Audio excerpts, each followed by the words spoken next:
méditation. En ce troisième dimanche des temps ordinaires de l'année liturgique C, nous méditons sur l'écoute active de la parole de Dieu.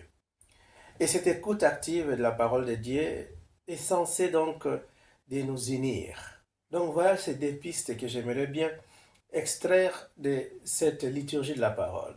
Première, une écoute active de la parole de Dieu. Une écoute active veut dire quoi? Ça veut dire une écoute empathique, où on se plonge, on incarne cette parole. La parole se concrétise. Ce n'est pas des théories, c'est une parole qui se concrétise. Et donc, sa concrétude passe par l'unité. La deuxième piste. Mais avant de nous plonger sur ces deux pistes, j'aimerais bien d'abord lire un verset qui m'a beaucoup touché. Jésus déroula le livre du prophète Ésaïe. Il trouva l'endroit où il est écrit « L'Esprit du Seigneur est sur moi, parce il m'a oint pour annoncer une bonne nouvelle aux pauvres. Il m'a envoyé pour guérir ceux qui ont le cœur brisé, pour proclamer aux captifs la délivrance et aux aveugles le recouvrement de la vue, pour renvoyer libres les opprimés, pour publier une année de grâce du Seigneur. » Et ensuite, il roula les livres, les remit aux serviteurs. Il commença à leur dire, « Aujourd'hui, cette parole de l'Écriture que vous venez d'entendre est accomplie. » Voilà donc là où j'aimerais bien m'atteler. Cette parole est accomplie aujourd'hui. Aujourd'hui même, tu seras avec moi dans le paradis.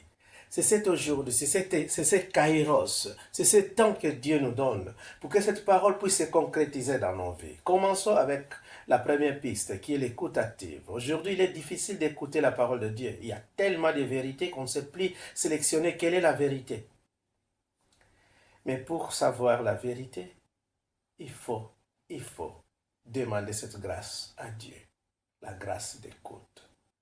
Que cette parole puisse se concrétiser aujourd'hui.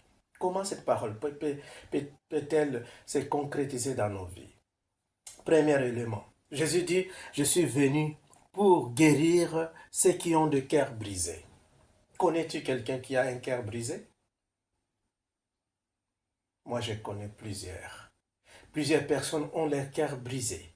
Brisé dans les mariages, brisé dans les communautés religieuses, brisé dans la société, à l'école, partout, le cœur de gens, nos cœurs sont brisés.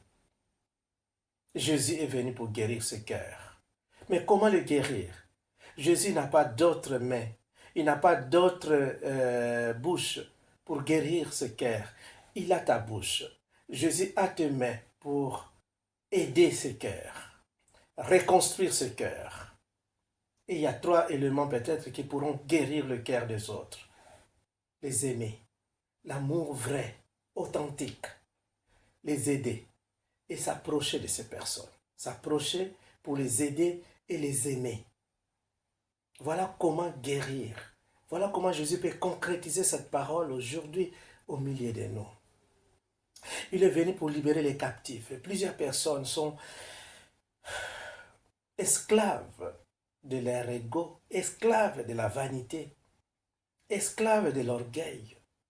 Pour que cette parole puisse se concrétiser aujourd'hui, il nous faut adopter l'attitude contraire, l'humilité. L'humilité. L'humilité. Pour que cette parole puisse se concrétiser.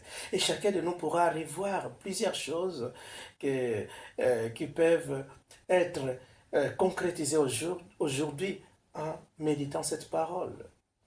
Chacun de nous a ces choses. Jésus est venu aussi pour que les aveugles puissent voir. Plusieurs personnes sont aveuglées par le monde, par la vitesse de ce monde. Dans des réseaux sociaux, vous pouvez sentir la jeunesse qui est aveuglée. Il est nécessaire, mes chers amis, jeunes frères, jeunes sœurs, de demander la grâce que Jésus qui est venu guérir les aveugles, qu'il puisse nous guérir de notre cécité, que nous puissions voir clairement la vérité, le chemin que nous devons suivre. Si nous ne demandons pas cela, j'allais dire, mes chers frères et sœurs, ça nous sera compliqué, vraiment compliqué. Et pour que cela puisse s'accomplir, la deuxième lecture, Saint Paul nous aide. Dans la deuxième lecture, il nous aide bien. Saint Paul dit, nous sommes comme un corps.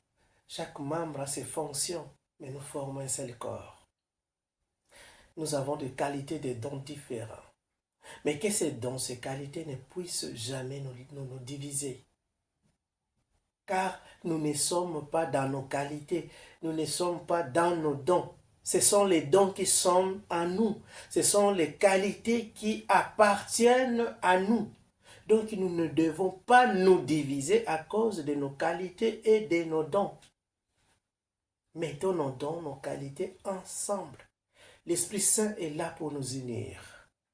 Car ce que moi, je manque, toi tu en as. J'ai besoin de toi pour que nous soyons unis et que notre famille soit une seule. Voilà les pistes de méditation. Écoute active de la parole de Dieu. Quand on écoute cette parole, on la concrétise aujourd'hui. N'attendez pas demain pour aimer. N'attendez pas demain pour pardonner. N'attendez pas demain pour s'approcher des autres. N'attendez pas demain pour pardonner. Concrétisez cette parole aujourd'hui. Aujourd'hui même, cette parole est accomplie. N'attendez pas demain pour que nous soyons unis. Unissons-nous aujourd'hui. Et que Dieu vous bénisse. Bon dimanche.